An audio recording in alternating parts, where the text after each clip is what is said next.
Hello, welcome back to my channel. Good morning everyone. So आज मैंने ना सुबह सुबह अपने सारे मॉर्निंग रूटीन को कंप्लीट करके अपने जल्दी से स्कूल के लिए रेडी हो गए। और स्कूल पहुंचने के बाद ना मैंने अपनी क्लासेस ली। सारी क्लासेस वगैरह करने के बाद अपने एक्टिविटी पीरियड में आज मैंने ना बच्चों को म्यूज़िकल चेयर एक्टिविटी कराई। एंड यू सी बच्चे कितना एंजॉय कर रहे हैं। देन घर आने के बाद ट्यूशन वगैरह करने के बाद आज ना मैंने अपनी पढ़ाई को शाम से ही स्टार्ट किया 5 o'clock से। मैंने ना फर्स्ट ऑफ ऑल जल्दी से अपने लैपटॉप को रखा, पीपल एंड एनवायरनमेंट के शिव सर का लेक्चर लगाया। और उसके बाद ना मैंने जल्दी से देखा कि क्या चीज़ें हैं। और पता नहीं मेरे लैपटॉप को क्या हो रहा था, मैं बार बार चीज़ें सर्च कर रही थी, कुछ और आ रहा था, कुछ और, वो लेक्चर आ ही नहीं रहा था जो मुझे मिलना था। एंड फाइनली मिल गया। तो मैंने अपनी सारी चीज़ें, अपनी नोट्स वगैरह देखी। इस कॉपी में ना मेरी डबल नोट्स बनी हुई है, तो थोड़ा मुझे मुश्किल हो रहा था ढूंढने में। कम्युनिकेशन की भी है, तो थोड़े टॉपिक्स मुझे लग रहा था मिक्स तो नहीं हो जाएंगे ना, कहीं मैं कम्युनिकेशन को ना पीपल एनवायरनमेंट समझ के थोड़ा बहुत पढ़ दूँ स्टार्टिंग के। तो मैं वही ध्यान से ढूंढ रही थी। फिर उसके बाद मैंने सारे अच्छे से करके सुना लेक्चर को आराम से, और देखा कि हाँ मेरे सारे पॉइंट सही है या नहीं, कुछ मेरे से छूट तो नहीं रहा है। एंड पता है, इफ़ यू चूज़ इट ना देन अचीव इट। अगर आपने किसी चीज़ को चूज़ कर लिया है ना, तो आप उसे अचीव करने के लिए ना अपनी पूरी मेहनत लगा दें। एंड प्रॉमिस, अगर आप अपना 100% देंगे ना, तो कहीं ना कहीं रिजल्ट ज़रूर मिलेगा।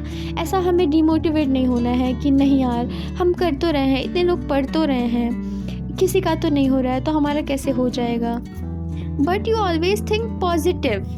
आपको हमेशा पॉजिटिव सोचना है, क्योंकि अगर कुछ लोगों का नहीं हो रहा है तो बहुत सारे ऐसे लोग भी हैं जिनका हो रहा है। तो आपको उन पर फोकस नहीं करना है जिनका नहीं हो रहा है, आपको उन पर फोकस करना है जिनका हो रहा है।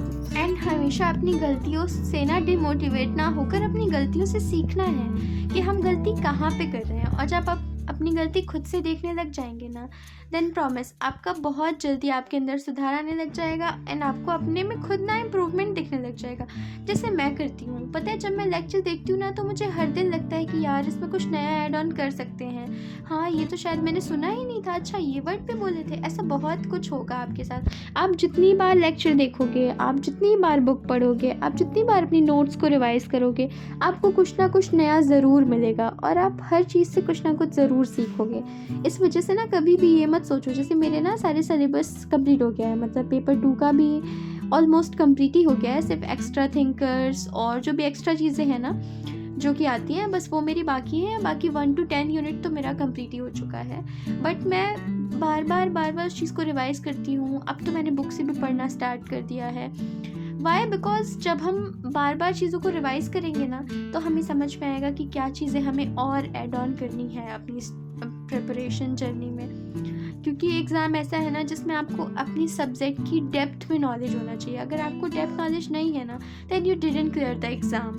सो प्लीज़ आप अपनी सब्जेक्ट को ना बहुत स्ट्रॉन्ग करने की कोशिश करिए। जितना हो सके उतनी बुक्स पढ़िए, जितना हो सके उतने ज़्यादा थिंकर्स को देखिए, किसने क्या बोला है, किसकी क्या बुक्स हैं। बहुत सारी बुक्स पढ़ने की कोशिश करिए। अभी मैं अपने टेस्ट को दे रही हूँ। आज मैंने अपने पेपर 2 का टेस्ट नहीं दिया, क्योंकि मैं रोज़ दे रही हूँ। और कभी कभी ऐसा हो जाता है ना कि इतना टाइम नहीं मैनेज हो पाता है, और कभी कभी ऐसा लगता है कि यार बहुत थक जाते हैं। और उन दिनों में से आज मेरा एक ऐसा दिन था जिसमें मुझे बहुत थकान हो रही थी, क्योंकि ठंड आ गई है ना। जब हल्की ठंड पड़ती है तो लोग बीमार होने लग जाते हैं। तो मेरी कुछ ऐसी हालत थी, लेकिन मैंने फिर भी खुद को मोटिवेट करके सोचा नहीं पढ़ लेते हैं, पढ़ना तो पड़ेगा ही, इसके अलावा हमारे पास कोई और ऑप्शन नहीं है। तो मैंने अपनी बीमारी को और हर चीज़ को स्किप करने की कोशिश की, और अपनी पढ़ाई को ज़्यादा प्रायोरिटी देने की कोशिश की।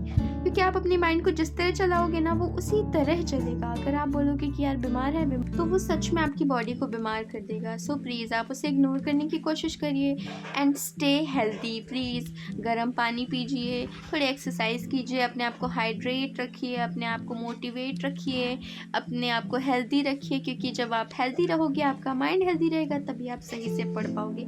एंड अब हमारे पास सिर्फ 1 महीने हैं और इस 1 महीने में हमें बहुत अच्छे से, मतलब 1 महीने से तो थोड़ा ज़्यादा ही होंगे अभी हमारे पास, लेकिन जब आप पढ़ाई स्टार्ट कर देते हो ना तो टाइम इतना कम लगने लगता है ना, और ये साल तो पूरा इतना जल्दी चला गया है ना, और अभी भी दिन इतना जल्दी जल्दी जाते जा रहे हैं। आज 11 नवंबर हो गई, हमें पता ही नहीं चला कि इतना जल्दी टाइम चला गया।